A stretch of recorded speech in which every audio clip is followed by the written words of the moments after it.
Because many a times when you give them the project, after when you phase out, then they don't support themselves. This is why we have built their capacities, they have open bank accounts, so that if there is any damage, they will be able to repair it. We have also built their capacities on skills like soap making, tie and dye, all this to generate some income for themselves, but at the same time contribute in the general welfare of the communities. And this we have already implemented.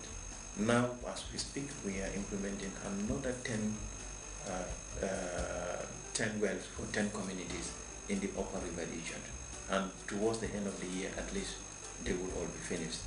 Now, all this we are doing, we don't engage into social mobilization, but we also provide facilities, like in these 10 communities. Out of the 10 communities, we are supporting some of them, about 8 or 9, who we are supporting to have health facilities. And this we believe will, in the long run, will help them.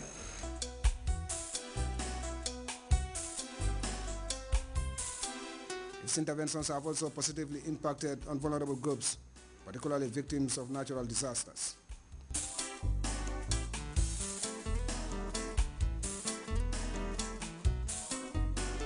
After rendering data, when they say, thank you Alpha, thank you Red Cross, that smile, the comfort, the psychological support, like when they need a mattress is given to them, like a blanket, like a mosquito net, like building a room for them, like they don't have water at the time, giving back water to them, giving back the basic life that they need. That is the impact that we do, and these are the things that they receive with respect and dignity, and we are always happy when doing that. Yes, actually, last year Gambia was hard hit by low and erratic rainfall, and as a result, pronouncements were made, and Gambia made an appeal to the international community for support. And actually, Red Cross is one of the institutions that have actually supported the government in that crusade, and they have given a lot of support to the affected, families in all the communities across the Gambia.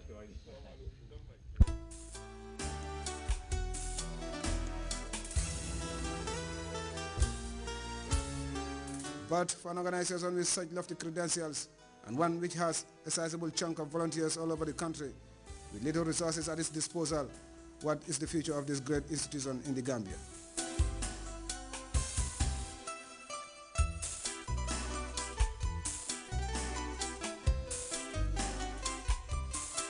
In the Gambia, we have to first of all believe that the Gambia Red Cross is for Gambians. For that being the case, the resources required for the Gambia Red Cross should be mobilized by Gambians. I can give you a typical example.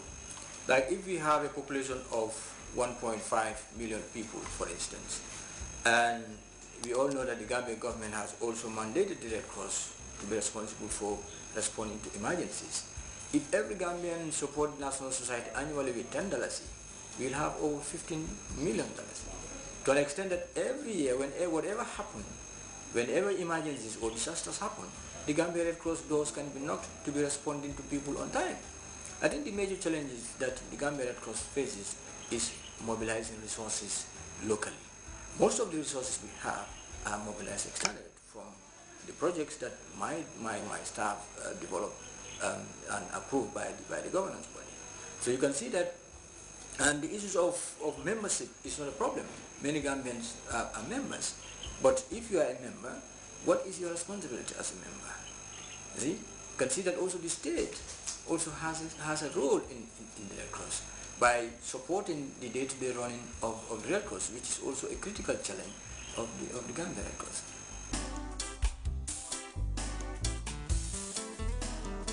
The Gambia Red Cross joined the international movement to launch humanitarian diplomacy programs in the country, to an extent that we will be able to persuade decision makers and opinion leaders to act at all times in the interest of the vulnerable people, and with the full respect of the fundamental principles of the humanitarian laws.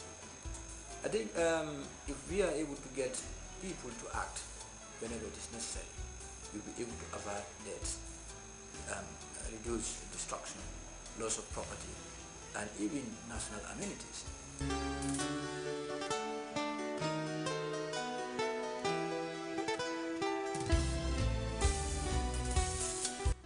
Despite some of the challenges faced by the Gambia Red Cross Society in its many intervention areas, the body remains the single most effective international humanitarian body serving humankind.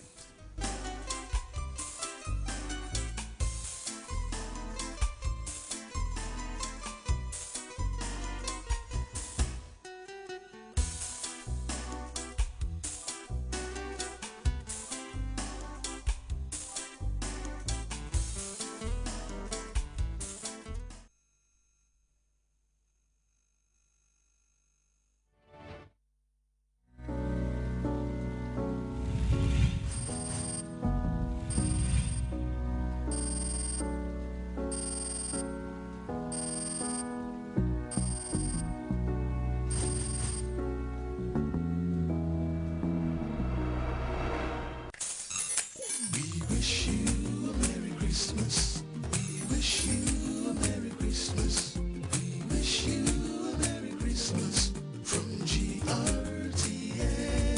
We wish you a Merry Christmas. We wish you a Merry Christmas. We wish you a Merry Christmas from GRTS.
Behind the walls of this building, there is a lot of preparation, hard work, and sometimes even drama that underpin our work as an institution cut.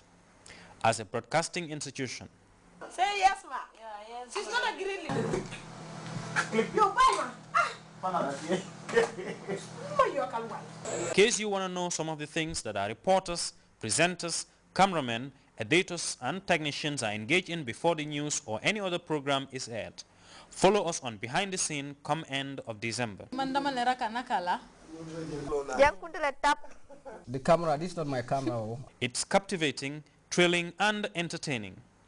Behind the scenes at GRTS, you can't afford to miss this. You need another one? One more, huh?